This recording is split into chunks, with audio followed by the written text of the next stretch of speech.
everyone. Welcome back to another episode of the GEB America podcast. We want to say a special hello to all the people that are recently listening on Pray.com, watching on Pray.com.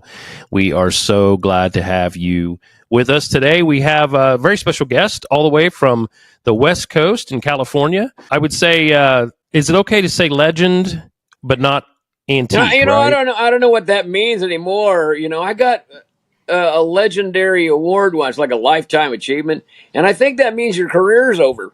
That means that the end is near. Yeah. Bryan Duncan joins us. Of course, many of you are going to know him over the years for all the 18 solo records. Former lead singer of the long touring band Sweet Comfort Band from the 70s into the 80s, and then you've had a number of hits that people remember from CCM Radio. And I really just wanted to sit down and kind of hear about your story, how you ended up in the industry, how all that came together with Sweet Comfort, and then the solo career, and then what you're up to now. So take us back, if you would, to those early days. Well, when did you realize you could sing and had an interest? Okay, let's see if I can get this in a nutshell. Grew up Pentecostal. My dad is an Assemblies of God preacher. So naturally, I had to play music at church because they're small church.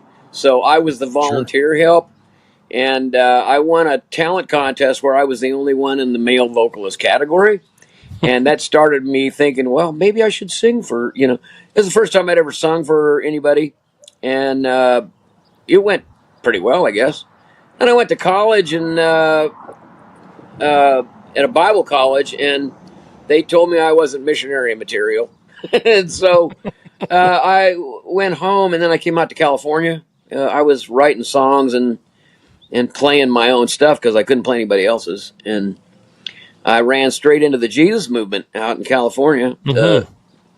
And I was schlepping equipment for Love Song for a while at the tent during the Jesus Revolution. If you watch that movie, a lot of that's kind of not very accurate, but we were there, and I met my drummer and bass player for the Sweet Comfort Band at the tent in the very earliest days.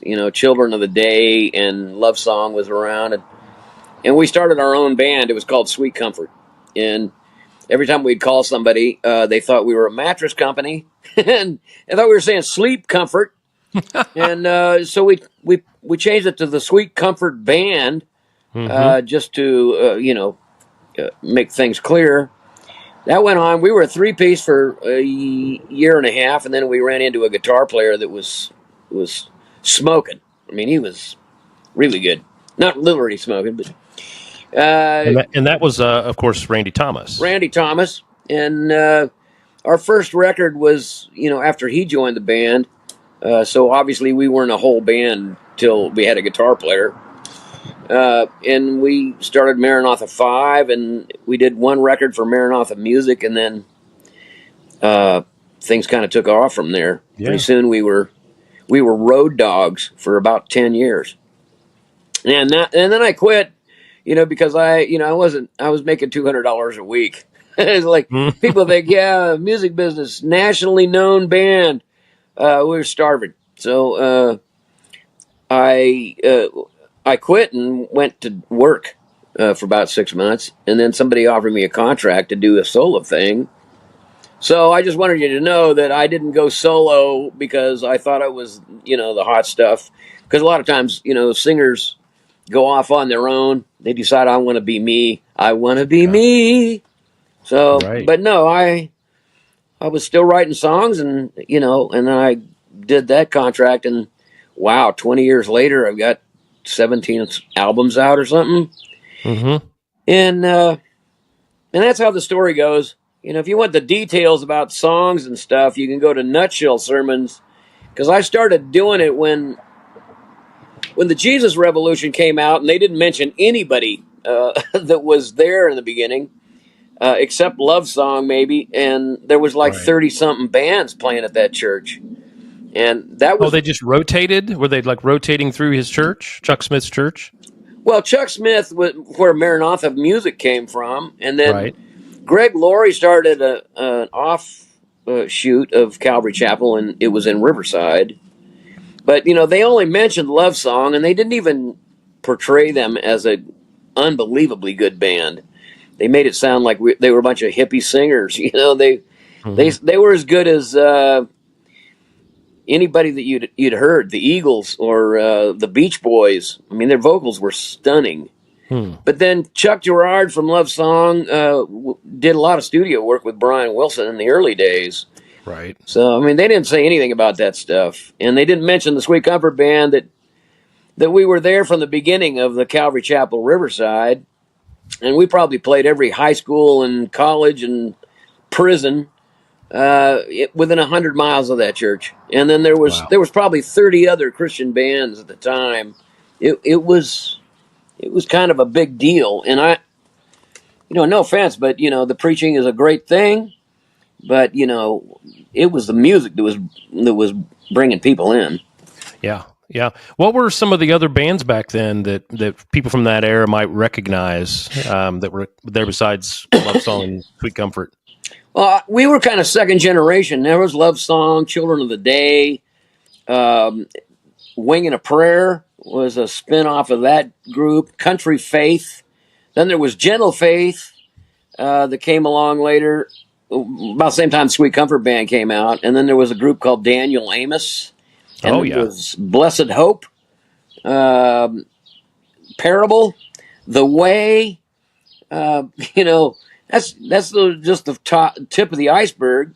Mm-hmm. But there was a lot of bands coming through there, and even at Calvary Riverside, Andre Crouch came out and played a couple times, and so did Keith Green.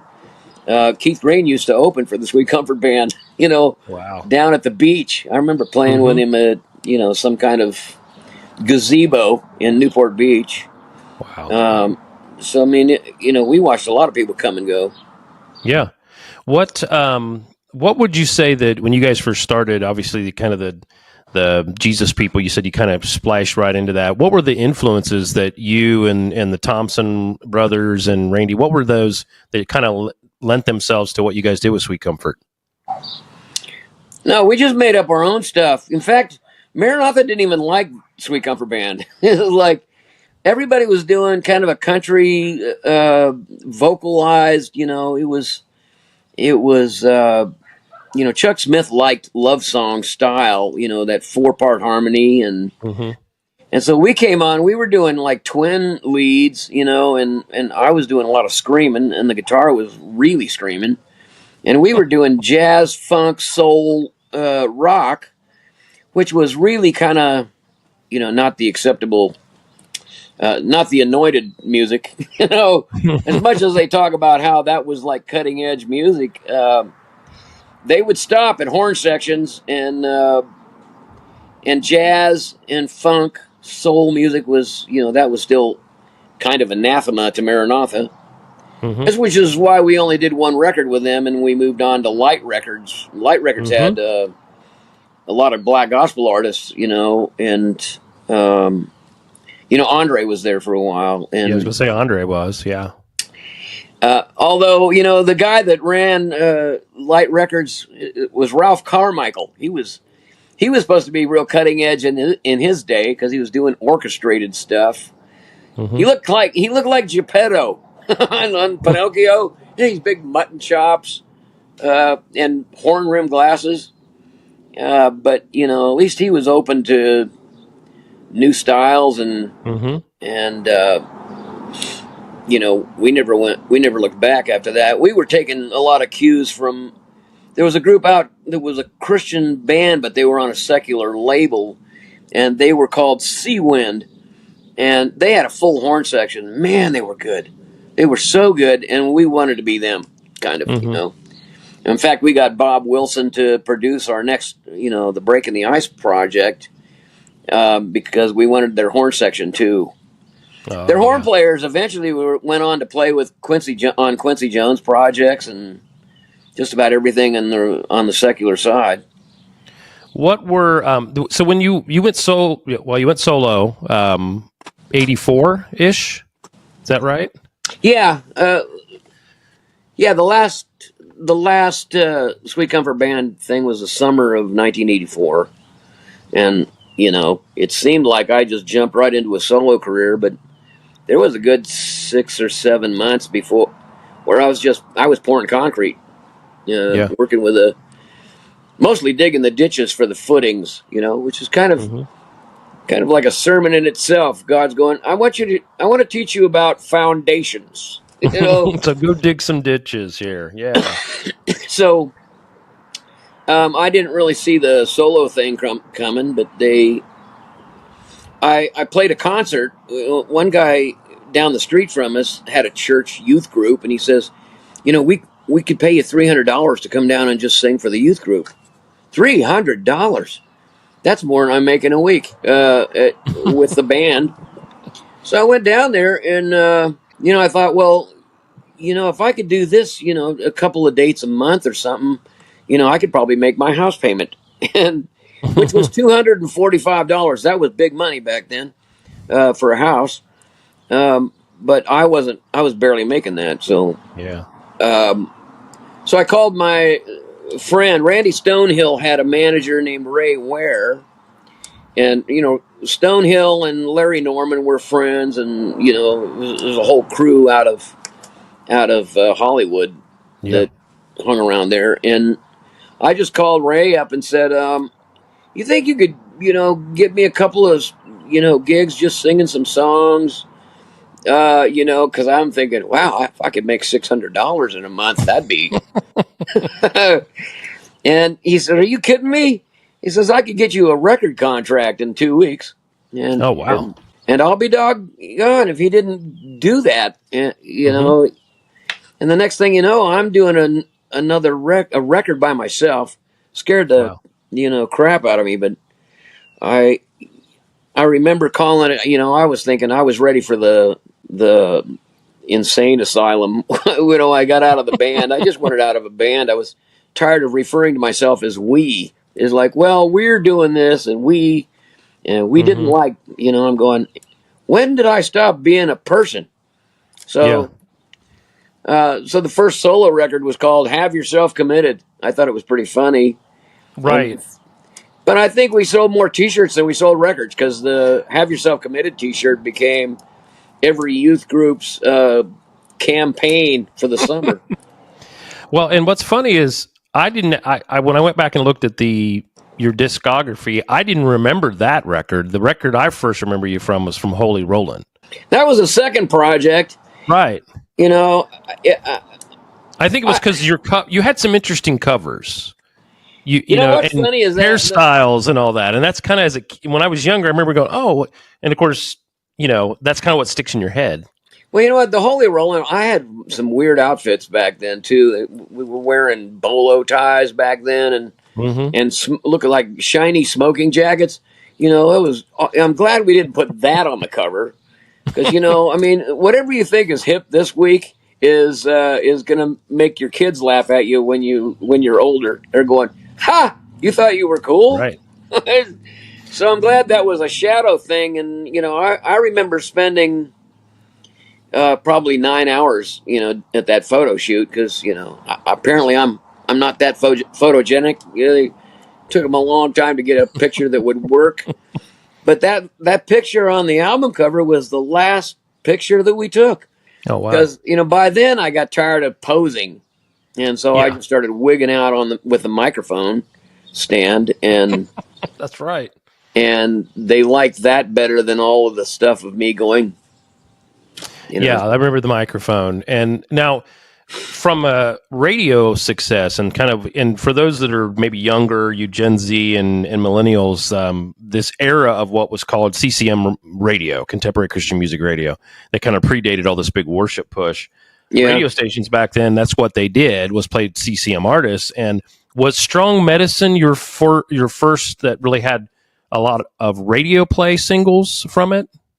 No, I can't remember when Strong Medicine was out, but I went with a label. I left Light Records and I went with a new company because I liked the A&R guy at Light, and he left to start his own company, and that didn't even last a year and a half. I think we were doing Strong Medicine on almost no budget. If you look at that album cover, it's black and white, and then I think we we raised enough money to, put red on the cover.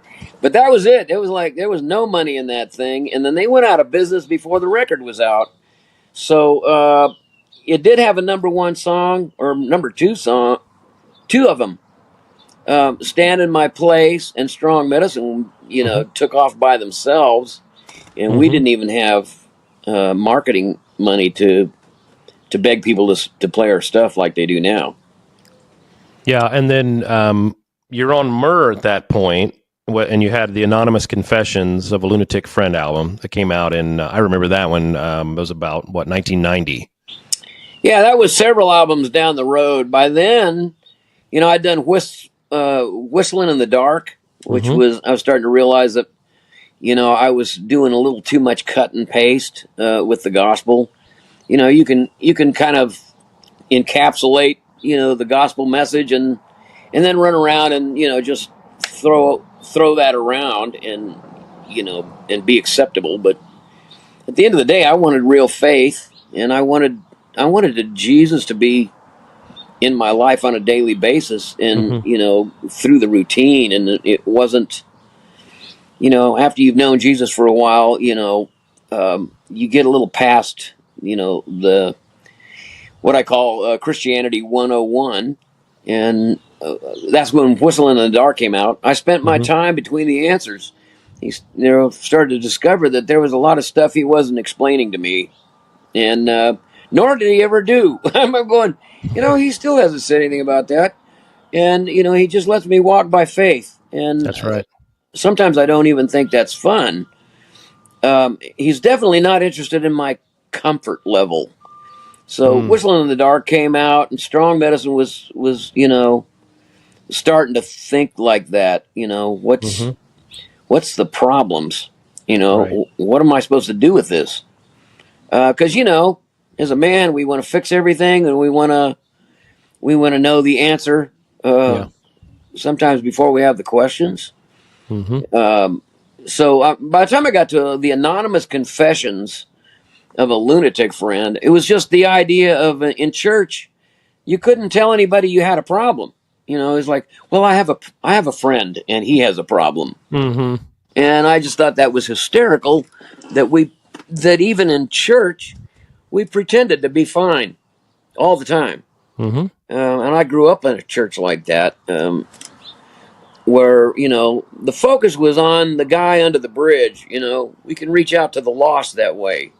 Because we don't know him, and we don't see his continual bad choices. It's like when you live with your family, suddenly it's a little harder to love them because they continue to do the same things that they've always done and are expecting a different result. And I started to realize, I want to know the Jesus that said I could confess my faults to him, that I might be healed.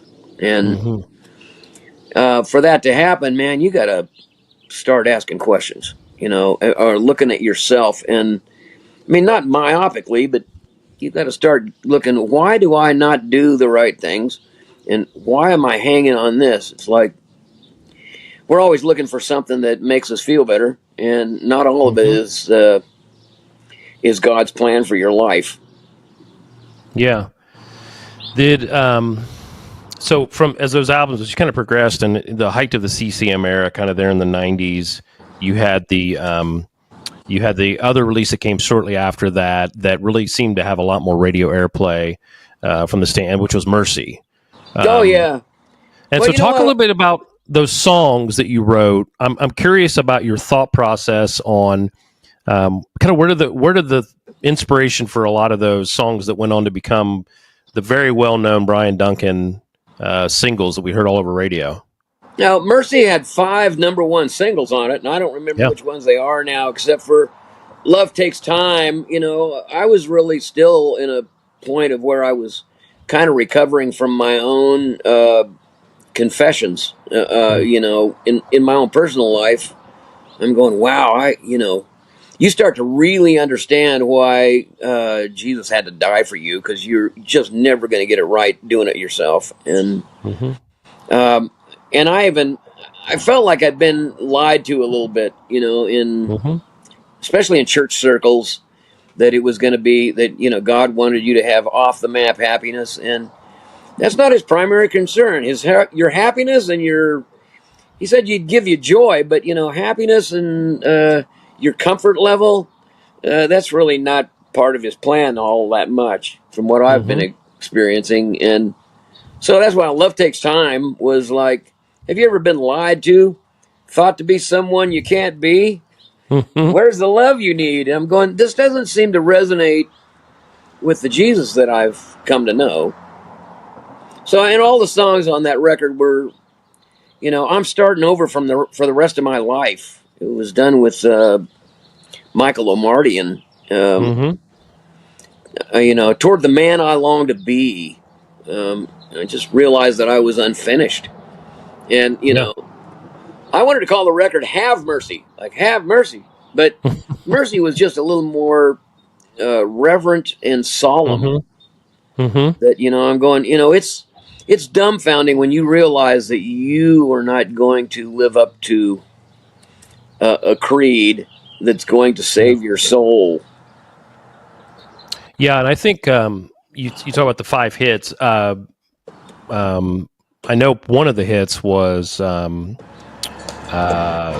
which one? Oh, Step by Step. But my favorite song on the whole record was "I'll Not Forget You." I really liked the way you kind of, I don't know, it was a little bit of a, I don't know, maybe a lamentation sounding song, but I think for sure it was just unique from what anybody else was doing. I don't know. I'll Not Forget You was about unfulfilled promises.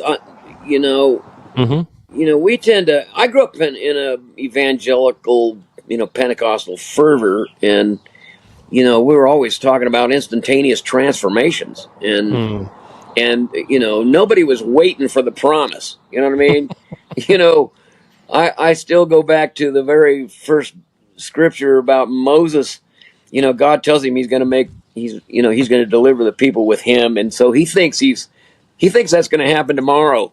And by the time that God comes to him and says, "Okay, I'm ready for you to do this," he's on the backside of a desert for 40 years, and he's going, "What do you want with me?" He had kind of given up his own ambitions about being the father of a nation that then lead him out of captivity.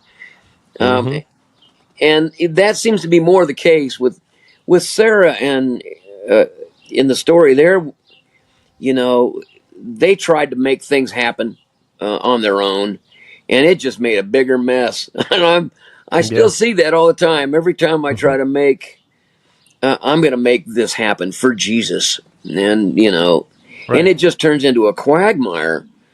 It's hard to know when God's going to step in, but man, he's got a different time clock than I do, and that's the whole point of "I'll Not Forget You." Sarah's waiting in a crown of silver hair. And Abraham is marking time as years go by. So sure his dream has passed him by. So I'm starting to understand that, God wants me to know him.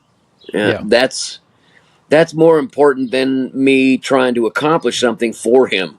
Right. He doesn't need my help. No, he doesn't need us to do him any favors.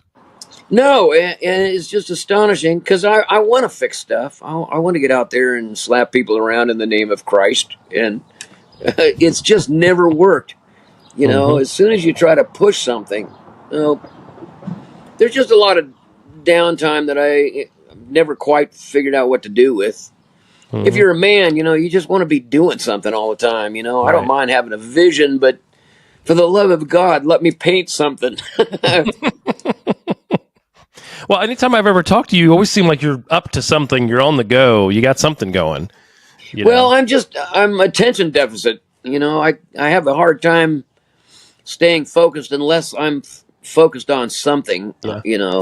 The thing about ADD is you do have an ability to hyper focus on one thing and actually get it done. But I have a manager and a wife both that say that I'm kind of a bulldozer. You know, I mean, it's like I just want to go, just go, let's just go do Yeah. it, and Well, that's my life at this point. yeah.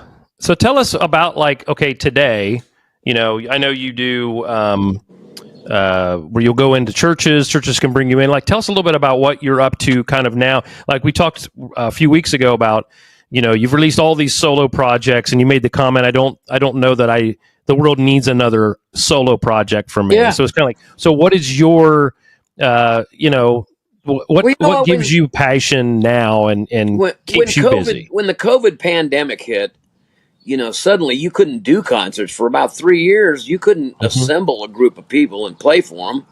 And I didn't like doing all the technology, to sing into a camera. It just felt, there's no synergy in it. I just hated it. And then I realized that after 3 years that I'd been promising a new record and just always talking about something you're going to do, and eventually people just get tired of it. They're going, you haven't done anything. So I just thought, you know what, I'm not going to promise a record anymore. Wait, I'll talk to you later, okay, sweetie? Bye. Have a nice day at school. I'm not doing right now. Okay, yeah, but I've got it. But No, go. No, okay, yeah, but I'm doing an interview right now, sweetie. Go over there and talk to Mimi. I'm sorry about that. No, that's part of the grandkids these days. It's you're a grandfather. Oh man, yeah, that's just one of them. There's like 5. Obviously, Mimi is not watching her. All right, I forgot where I was now. Well, no, you were talking about probably not. No, you were talking about you were promising records and people get tired and say you haven't done anything. I just decided, I'm not going to do this anymore. And I came to a point where I realized, would I give up the one thing that I'm good at if God asked me to? Have you ever been to a place like that where you're going, yeah, but I'm good at this? And God says, no, I want you to do something completely different. And it took me a good 3 years to be willing to say, well, if you don't want me to sing, if you don't want me to write songs anymore, then, I guess I could do that. But, and when I finally did that, I heard somebody talking about podcasts on the news about how people were doing podcasts, and it was kind of a way to reach out and a way to bring in some money at the same time, because by 3 years I needed a second job, But I didn't want to do a whole hour show. Lord have mercy, I don't have that much content. So I decided I'm going to try something, because on Twitter I always post these things. I follow Jesus because hashtag dear God, I don't like some of your friends. It's like prayers you won't hear in church. Pretty productive day. And there was one that I used to do. It's called a hashtag nutshell sermon. And I'd read something from Oswald Chambers in my devotions. And he was saying there's a difference between excusing and forgiving. It says you can forgive somebody, but that doesn't mean you excuse them. I'm going, wow, that's a nutshell sermon. You don't need any more than that. That's like 10 seconds long. So I started doing that. Nutshellsermons.com. They're 2-minute long sermons now. They're little, diatribes, and they kind of come off sarcastic and humorous. But, that's been going for 2 years now, and I like it. I like it as much as I ever did, and I don't have to get on an airplane to do it. So the podcast, people can find the Nutshell Sermons on all the usual platforms. Yeah, they're on everything. It's got 5-star rating on Apple Podcast, and it was ranked number 5 out of 100 Christian podcasts on this new thing. It's called Good Pods, I think. But it's doing pretty well, and because I'm not trying to be a preacher. I'm just saying that I'm your lunatic friend from the back row, because there's always sometimes the best conversations are after the sermon is over, and you're going, yeah, but well, you know what? This is what I think, and because there's a working out of your salvation. The Bible even talks about it, and so you don't just go hear the sermon and try to repeat everything he did. You you throw your questions out there or your frustrations with what doesn't seem to work, like the whole waiting on Jesus thing. Mm-hmm. So I do they're 2 minutes long. It's like nutshell sermons, and I'm not trying to be an authority on anything. No. But then I do songs that didn't make the last record. So there's like 30 songs on there that have never been that I didn't record officially because there was no budget, there was no record company, and there was no distribution. So Yeah. and then I do prayers you won't hear in church, which are funny, hysterical. Dear God, I need you to kill someone. It's like, or dear God, are we on speakerphone? Those are the kind of things. They're kind of light, humorous, but at the same time poignant. Mm-hmm. And then of course I've been telling the stories of Jesus and music because we were left out of the movies. The Jesus Revolution didn't mention anybody from the West Coast except for Love Song, and I'm going, wow, you missed half the revolution right there. Yeah, like you said earlier, there's so many bands that kind of laid the groundwork. During that era. I mean, even into the '80s, when I really kind of started paying attention to music in general, so many of those, the Randy Stonehills, yourself, Sweet Comfort Band, Larry Norman, and then that kind of led its way into kind of those early bands that I loved to listen to in those in the '80s and '90s, which was the White Hearts and the early Petra and just stuff. DeGarmo and Key. DeGarmo and Key, yes. Funny story. My dad was alcoholic when I was little. He got tremendously delivered and saved, and of course, being that he came from that world into the church, he, everything was, oh no, you can't listen to that. You can't listen to that. And a cousin of ours from Florida introduced him to DeGarmo and Key. I think it was the Streetwise album in the early 80s. And from then on, he was like, there's some great stuff. The messages in these songs are really good. And then that kind of led me down a path of really just eating up anything that would come out. I was at the Christian bookstore looking at that crazy guy with the microphone on the front of that album, and things like that. DeGarmo and Key, we used to play gigs with them. They'd come out on the West Coast sometimes, and it was almost a competition to see who could play the loudest. We Sweet Comfort Band, we used to blow up PA systems almost every week. It was like, crank that up. And, if you couldn't hear it across town, then, we weren't doing our job. So let me ask you, at the time we got left, so what are some of the things that as an artist that you like to listen to, or like, what is it that, even today you're like, oh, that's interesting. I enjoy that. I don't listen to a whole lot of stuff. Everything seems kind of disparaging these days. I still listen to a lot of my favorite oldies. I hate to admit that, but that's just the way it is.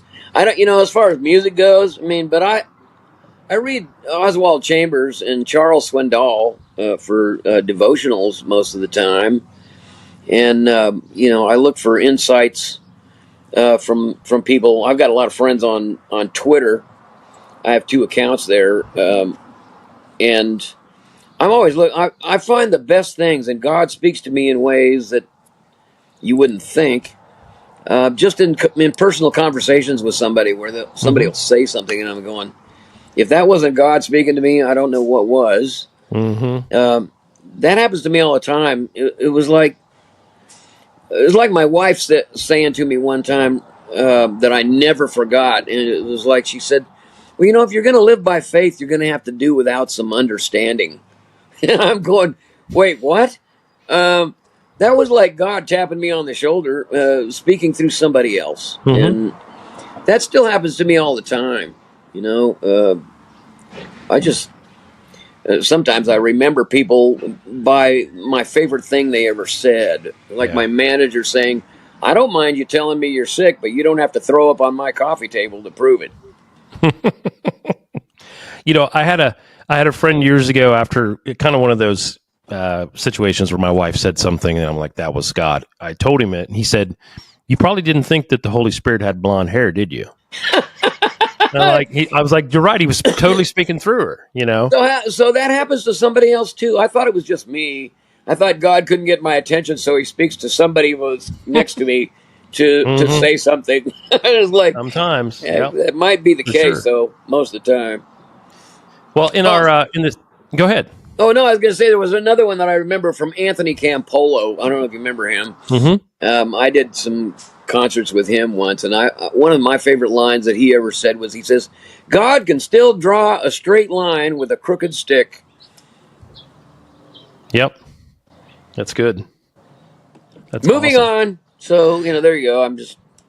Well, I was so in our last segment, something we always like to do with everybody is what we call rapid fire, which is just where we ask you questions that have nothing to do with the subject, just to find out more about you and what you like. So, first one being, what is, and I think you told me this once when we talked on the phone, what is your favorite thing to eat? Your favorite food, hands down?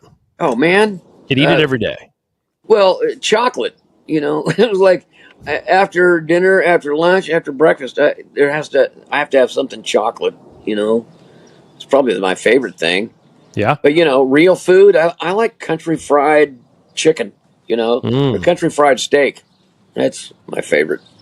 Now, you said your dad pastored an AG church when you were a kid. Where did you grow up before you ended up out in Riverside area? No, I grew up everywhere. My dad was an evangelist when I was born. He was only 19 when I came along, but he was still Utah, Colorado, Washington State, North Carolina, all of those things. All over. What is something you like to do that's non-music related, hobby wise? I mean, I know you're a grandfather. That probably keeps you busy. Gardening, actually, I've got plants all over the place because I can see they grow faster than people's Christian lives. It's like, hey, look at there. I can make an improvement, that I can see in a matter of weeks. So, yeah, it's probably an old guy thing now, but, if you looked around my neighborhood, my backyard looks like a jungle. Well, and one nice thing living where you do in California is that, things grow really well. Citrus, all those fun things do so well in the more mild weather. Well, it stays sunny out here a lot. That's all. Now, do you like being in California? You like the beach? Do you like to surf? Is there anything you do? I used to do that kind of stuff. I'm too old for that now. It's like my knees don't work. I don't surf anymore. Used to ride motorcycles, but that started to get kind of dangerous. I live in a 55 plus community now, and people just back out of their driveway and don't even look. So I'm going, I don't want to be on a motorcycle. Sure. When that happens. So, man, I've and rollerblading and sailboating, all of those things, scuba diving. I did all of that stuff. And now give me a Wi-Fi and a comfortable chair on my back patio. And that's my hobby. Well, and that's exactly what we've been doing today. Well, yeah. I want to thank you for taking the time away from, gardening and your podcast. My little pumpkin eater over here. Okay. I hope you enjoyed her company. She's here every morning, but today she was there at the crack of dawn. So you have, did you tell me 5 grandkids? I have 5 grandkids. I got 4 granddaughters, and they're all within screaming distance most of the time. And, I never thought this many people would be calling me grandpa. But I've got a grandson, too, and I don't see as often. He lives down in San Diego. But now, you told me a story a couple of months ago that I believe it was your wife's birthday, and they left all the grandkids, the grandgirls, with you. Is that? No, they've done that a couple of times now. I'm surprised they trust me to keep all the grandkids at the same time, because one of them's 9 years old now, and I had 2 of them not too long ago where I took them to McDonald's and all this stuff, and I didn't realize the most painful thing for me was, they're completely into Taylor Swift. I'm going, oh gosh, I had to listen to Taylor Swift songs for like 2 hours, and when they left and went home, I'm going, thank you, Jesus. So sometimes, the things that God puts you through makes you appreciate Him more. Now, what do you do different that you didn't do with when you were a parent, and now that you're a grandparent? What are the things you see yourself doing differently? Well, I let them eat popsicles whenever they want. It's like, it's just before dinner. Yeah, no problem. Let's have cake. Let's have ice Yeah. cream. Yeah, I don't accept any responsibility for their general behavior. I teach them how to make weird noises and color. They come over and I'm just trying to get them to sit down. Hey, let's color. So I'll get magic markers out and we'll draw puppies and flowers. Yeah. No, that's perfect. And those are the things they'll remember you. I remember when Grandpa used to, Well, you know what? I also don't like buying cards. And nowadays there's birthdays and graduations and and weddings and stuff. And you got to have a card for everything. And it's like, man, those things are like $5-6 or more. I'm going. I'll make my own cards. There you go. So I do that. I'll make up a card and I can write for a card company. And I think sometimes the cards are more for the giver. I've told my wife, I'm like, okay, that teenage boy doesn't care about that card. Just give him the gift card. Just write his name on the gift card and hand it to him. Oh no! We put $5 in the card. He might not like the card, but he knows what's coming. He knows what's coming. Exactly. That works better than a gift card because I got to tell you, gift cards are like, you never get the whole amount covered when you take it to cash it in, and you either leave some on there or you have to pay extra with it, and then it's like I've got gift cards in my junk drawer that I haven't used yet because it's just a pain. I don't want to use them. It's like I gotta type in a bunch of numbers and do this. and that. Yeah. It's like gift cards are out. I don't like to do that. I'd rather send my son a plunger and put and put $5 underneath it. Right. Well, hey, I want to thank you for joining us and talking about just kind of the eras and where I know you mentioned the website. What are the other ways that people can connect with you, find you, follow what you're doing? And well, if you go to Nutshell Sermons, I check that every day. NutshellSermons.com, and sign the comments. I also give away songs to people that are participating at Nutshell Sermons, songs that you have never heard. In fact, I've got one up right now that we just did. That's for free. We did this show called Song in a Day, and you can. And we had to write and record and everything in 24 hours. It was kind of a fun thing, but it gives you a chance to see what being in the studio is like and what goes on there, and how a record is made and how it comes out. And then I send you that song. That's at NutshellSermons.com. Other than that, if you want to talk to me in a hurry, I'm on Twitter every day. Usually at Lunatic Friend and the number 2. Well, it's not Twitter now, it's X. But I'm on Twitter, and I'm on Bryan_Duncan on Twitter. But that's what I'm on most of the time. I'll see you first there before an email or a website. And you will answer that from your back porch and your gardening. Yeah, well, I don't garden all that much. I mean, it grows by itself, but I like plants. I live in the desert, so I just want green stuff. I want to be able to look at green. It's one of my favorite colors, and they say it's soothing. So that's what we do. Yeah, definitely.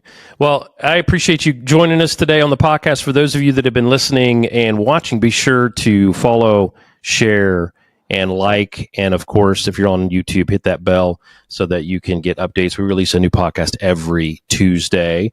And we appreciate Bryan being with us today. Go to NutshellSermons.com and follow him on Twitter, on X.